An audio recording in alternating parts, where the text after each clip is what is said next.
여러분 안녕하십니까? 화요 기도의 시간입니다. 코로나19 때문에 많이 힘들고 불편하시죠? 또한 아직까지 백신과 치료제가 없기 때문에 무섭기도 하고 두려울 수도 있습니다. 하지만 기억하십시오. 코로나19 확진 환자들이 모두 죽는 것은 아닙니다. 도리어 많은 환자들이 자기 면역력으로 코로나19를 이겨내고 있습니다. 하나님께서 창조하신 우리 몸은 코로나19를 이길 수 있도록 만드셨습니다. 특별한 백신과 치료제가 없어도 그 도움을 받을 수 없다 할지라도 우리 몸에는 이미 코로나19를 이길 수 있는 면역력을 하나님께서 심어두셨다는 것을 꼭 기억하게 되길 바랍니다. 나는 너희를 치료하는 여호와임이라. 출애굽기 15장 26절 말씀입니다.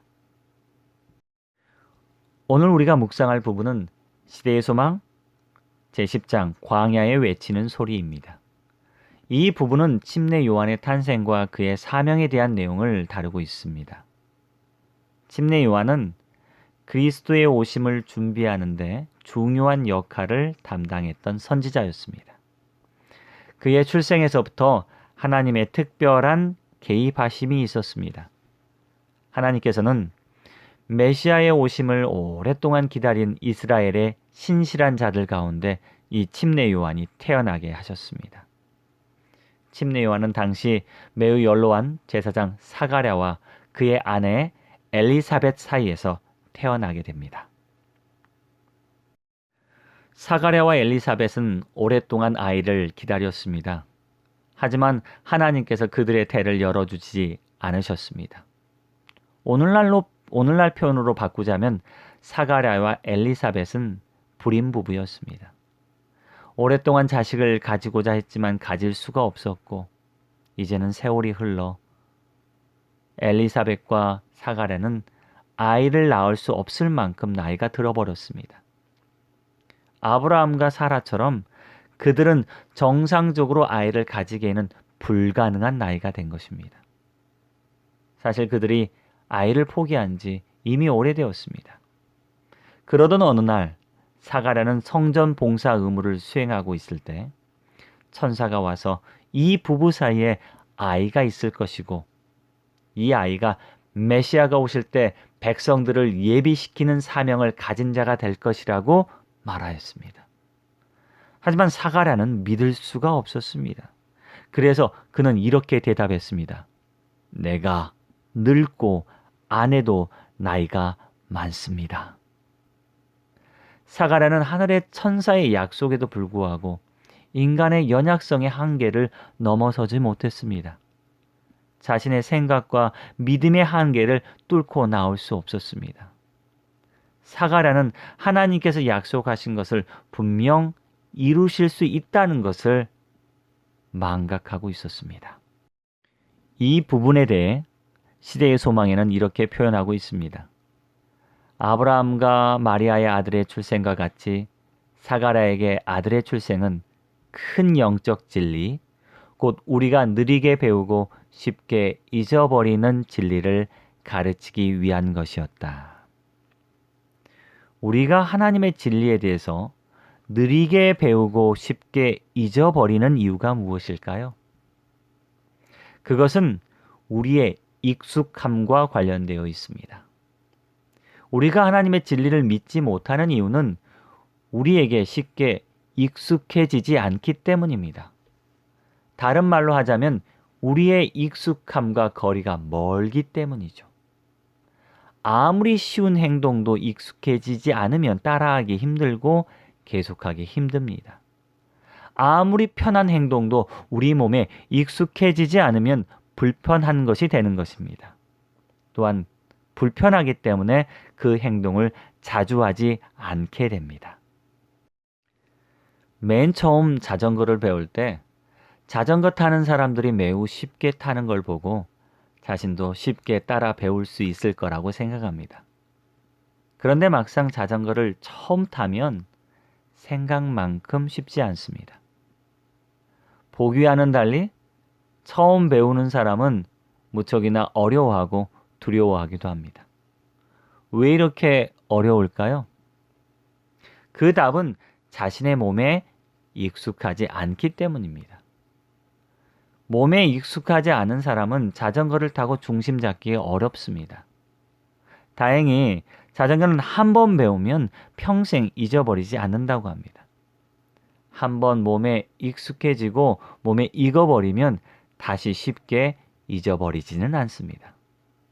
그래서 어떤 사람이 아주 재미있는 실험을 해보았답니다. 그것은 거꾸로 자전거입니다. 이 거꾸로 자전거가 무엇인가?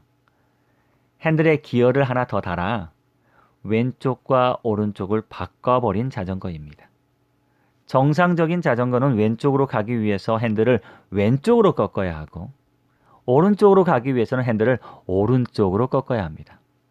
하지만 거꾸로 자전거는 그 반대입니다.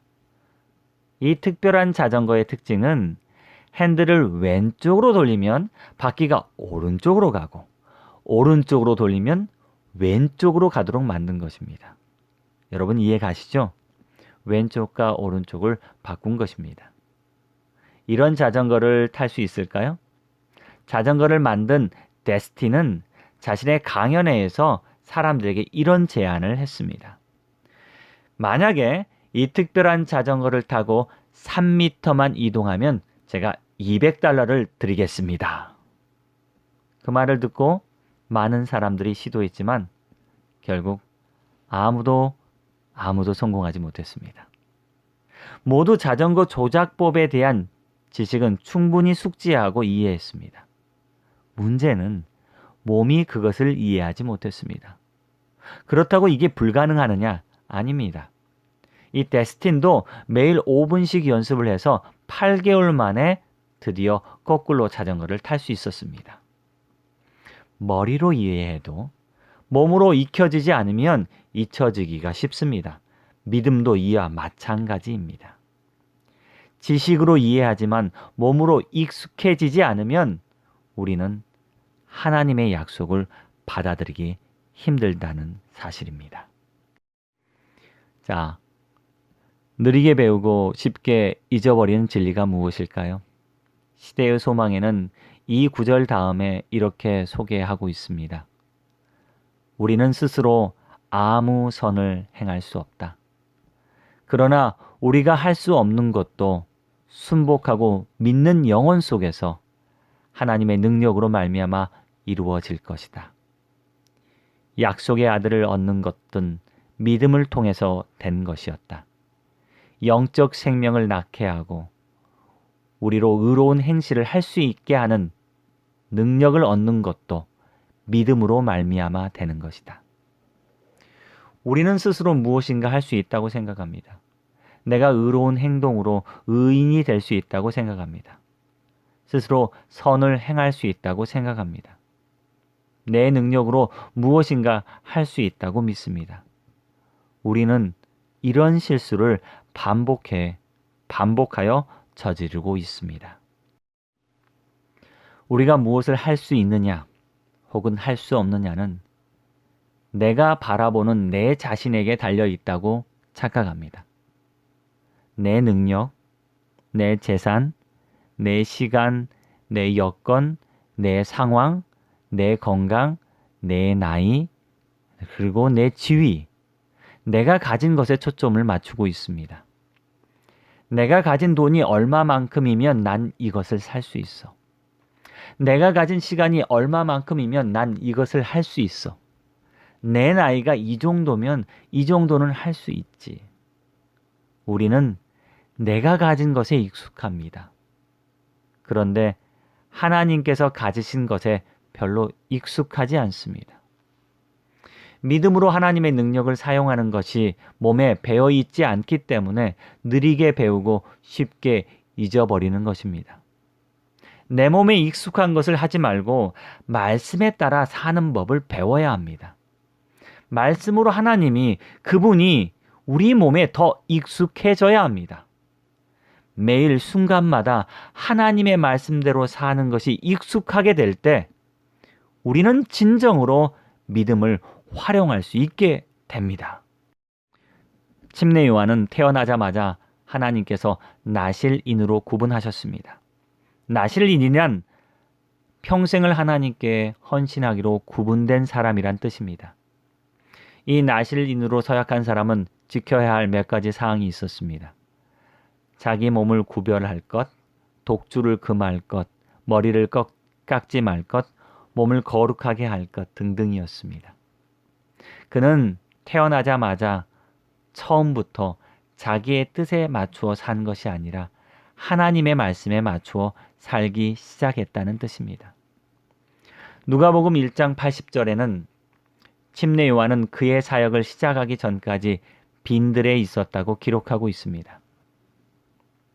그는 하나님의 도움이 절실히 필요로 하는 빈들에서 생활했습니다. 그는 하나님의 완전한 의의 필요성을 느꼈습니다. 침례 요한은 빈들에서 절제를 배웠습니다. 단순함과 극기의 습관을 길렀습니다. 소란한 세상에서 방해받지 않고 천연계와 계시와 섭리의 교훈을 배웠습니다. 요한은 광야에서 그의 학교와 그의 성소를 발견했다. 빈들은 의심과 불신이 만연한 사회에서 보호받는 쉼터가 되었습니다. 요한은 빈들에서 하나님의 도움만으로 살아가는 법을 배웠습니다.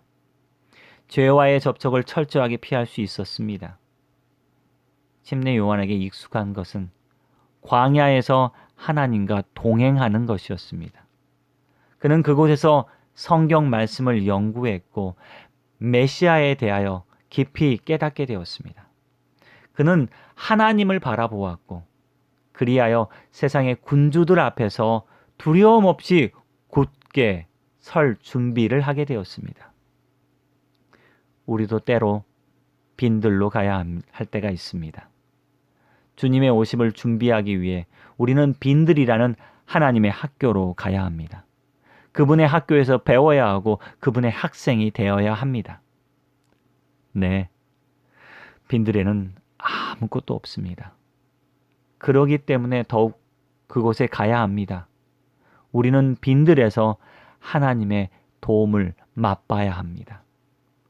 하나님의 능력에 더 익숙해져 살 수 있도록 이 빈들에서 하나님을 만나야 합니다. 예수님께서도 빈들을 좋아하셨습니다. 그것은 세상을 떠나고 사람들의 이목에서 벗어나서 하나님과 교제할 수 있는 곳이었기 때문입니다. 우리가 하나님과의 교제가 많아지고 깊어질수록 우리는 더 하나님과 익숙해져 갈 것입니다. 지금은 우리의 삶이 하나님과 익숙하지 않습니다. 그래서 그분이 어렵게 느껴질 수도 있습니다.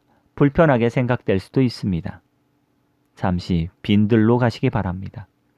그곳에서 하나님을 찾기를 간절히 바랍니다.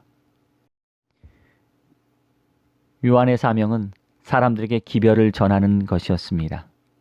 회개하라, 천국이 가까워왔느니라.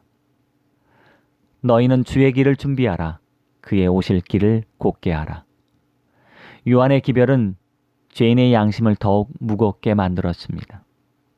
그들의 심령에 회개의 화살을 쏘았습니다. 그럴 때마다 사람들의 마음에는 하나님의 피로를 더욱 느끼게 되었습니다. 사람들은 저도 모르게 어떻게 하여야 구원을 얻으리까? 라고 외쳤습니다. 요한은 메시아의 오심을 전파하며 백성들에게 회개하라고 외쳤습니다. 귀족, 랍비, 군인, 세리, 농부들, 이들은 이 선지자의 말을 듣기 위해 찾아왔습니다. 한동안 하나님께로부터 온 그 엄숙한 경고는 사람들을 놀라게 했습니다. 하지만 그들 가운데는 자신의 죄를 참으로 회개하지 않은 사람들도 있었습니다. 그들은 기회주의자였습니다. 단지 장차 오실 왕에게 잘 보이기를 원하는 사람들이었습니다. 메시아의 나라가 설 때 뭔가 한자리 하고 싶은 사람들이었습니다. 단지 하나님의 진노를 잠깐 피해 보려는 사람들이었습니다. 독사의 자식들아 한 것은 그들의 교만과 이기심과 잔인성이 도리어 백성들에게 치명적인 저주가 될 수 있다고 경고한 것입니다. 여러분, 우리는 무엇에 더 익숙합니까? 희생입니까? 내 자신입니까? 회개입니까? 아니면 내 자신입니까? 하나님입니까? 아니면 내 자신입니까? 하나님의 나라의 임하심을 전하는 침례 요한은 자신을 굴복시켜 하나님이 더 익숙한 사람이 되었습니다. 그의 기별은 그리스도의 오심을 준비하도록 하였습니다. 여러분, 우리 역시 그리스도의 재림을 준비하는 재림 성도입니다. 오늘 우리에게 더 익숙한 것이 무엇이고 그리스도의 재림을 정말 잘 준비하고 있는지 생각해보는 귀한 시간이 되기를 바랍니다. 기도하시겠습니다. 하나님, 세상의 마지막과 주의 오심을 준비하는 백성들에게 광야에 외치는 소리가 되게 해 주십시오. 오늘 이들의 입술과 생애가 오직 거룩한 구별하심을 입은 나실인으로 주님이 세상보다 더 익숙한 성도가 되게 하여 주옵소서. 예수 그리스도 이름으로 기도합니다. 아멘. 여러분, 지금은 우리가 기도해야 할 때입니다. 우리의 기도가 실수 없습니다. 다음의 제목들을 위해서 우리 기도해 주시기 바랍니다. 감사합니다.